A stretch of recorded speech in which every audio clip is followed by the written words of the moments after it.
Coming by way of Scream Factory, we have the recently released, or recently to be released, depending on what time this video goes up, double feature of The Curse and Curse 2, two movies that technically have nothing in common besides the title. But if you've never seen The Curse, that is really the meat and potatoes of this release.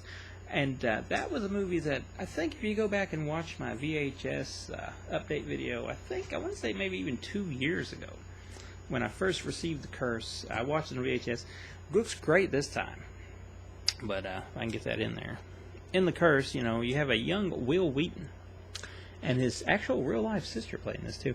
But his mom, you know, is living with an older guy named, I believe Nathan is his name. He's like an older guy. I can't think of the actor's name, but he was on a lot of old Twilight Zone episodes. And, you know, they're living on a farm, and he's not really adjusting very well. And the old man, he's really, really strict. Now, I'm not going to say he's necessarily a bad guy. He's really religious. He's really strict. But Wheaton's character is a bit of a jerk himself. And right at the start of the movie, you know, they try to make you kind of side with the kid over the old man because the kid says something and the old man pops him one after he's fighting with the stepbrother that nobody likes.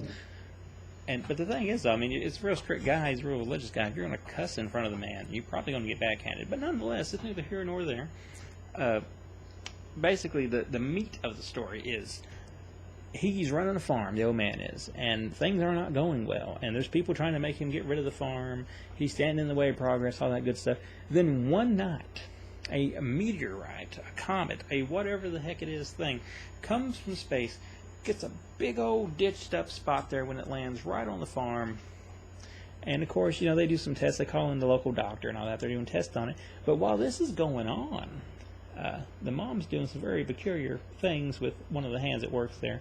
So there's already drama in the house. But the drama hits 10th level after the comet hits, or the meteor, or whatever you want to call it, because it causes things to first grow. Things are growing now. The apples are growing. The tomatoes are growing. But there's something wrong with all of it. The water is now tainted. So tomatoes are bursting with what looks like blood when they're cut. Apples have worms all in them. The people that are eating this and drinking this are starting to look like they've got, you know, some really bad STDs that are all over their face of some sort. And it just gets worse and worse there. And Will Wheaton's character, he kind of figures it out.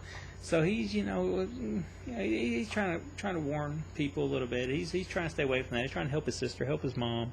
Things get bad. Things get really 50s sci-fi-ish in a way, but it's a good way because it's the 80s. So it's got that good effects going on to it.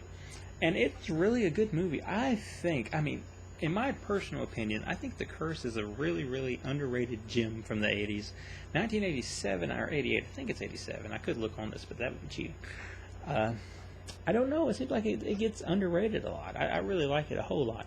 And I wouldn't have minded if it had its own collector's edition, but them seem to be further and further in between releases here days for Scream Factory. But the movie's great. I think it's great, and like I said, I enjoyed it. This is the second time I've seen it. The VHS, I watched it, but of course this blows it away. This looks really, really good. The Curse does here, so no extras on any of this stuff, though. That's the bad thing. There's no extras on any of this stuff, but what can you do?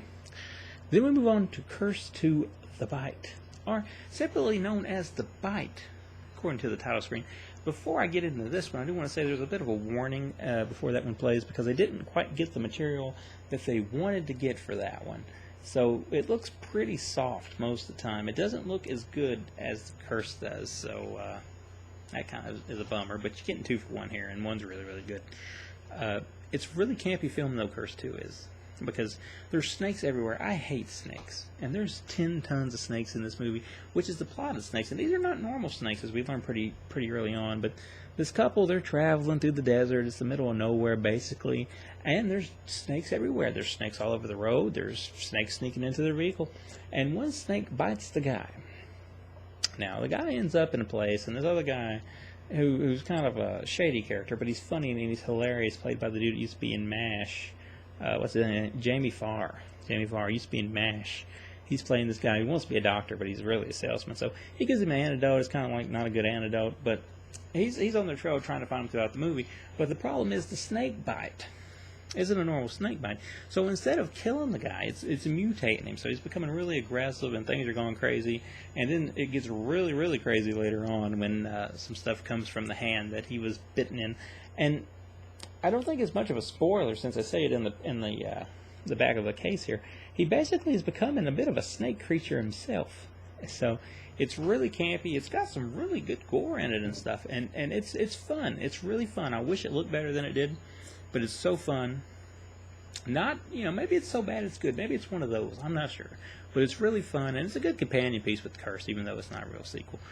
But all in all together, I would say this is a really, really good double feature from these guys if you want to pick up something from them. The Millennium and ROTO, whatever that is, that's coming out as well. And RO, whatever it's called, the robot movie, is kind of like a ripoff of RoboCop. It's pretty good.